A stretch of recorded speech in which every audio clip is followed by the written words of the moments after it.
কলিযুগের মানুষ এত টাকার পেছনে ছুটছে, শুধু টাকা টাকা আর টাকা। এত টাকার পেছনে ছুটছে যে তার প্রিয়জনকেও সময় দিতে পারছে না। আচ্ছা, আমরা যে এত টাকা ইনকাম করছি, ব্যাংক ব্যালেন্স করছি, হ্যাঁ, টাকার প্রয়োজন আছে। আমরা যতদিন এই দেহ ধারণ করে আছি, এই মর্তভূমিতে আছি, এই পৃথিবীতে আছি, আমাদের টাকার তো প্রয়োজন আছে। টাকাও ইনকাম করো, তার সাথে সাথ গুরুদেবকে ধরো, গোবিন্দকে ধরো, ভগবানের নাম করো। কারণ আমরা যখন এই দেহ ছেড়ে ভব সমুদ্র পার হব, সেখানে কিন্তু আমরা যদি বলি আমার ব্যাংকে এত লাখ টাকা আছে, টাকা নিয়ে যদি তুমি বলো আমি টাকা দিচ্ছি আমাকে ভব সমুদ্র পার করে দাও, তারা কিন্তু পার করবে না। সেখানে চাই হরে কৃষ্ণ কৃষ্ণ কৃষ্ণ হরে হরে, হরে রাম রাম রাম হরে হরে।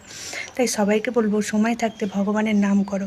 আবার কেউ যদি বলে যে আমি প্রচুর শিক্ষিত, আমি উচ্চশিক্ষায় শিক্ষিত, আমার ভালো সার্টিফিকেট আছে, ভালো নাম্বার আছে, আমি ফার্স্ট বয় ছেলে, সেখানে এসব বলো, তার এসবের কোনো কিছুই মূল্য থাকবে না। সেখানে শুধু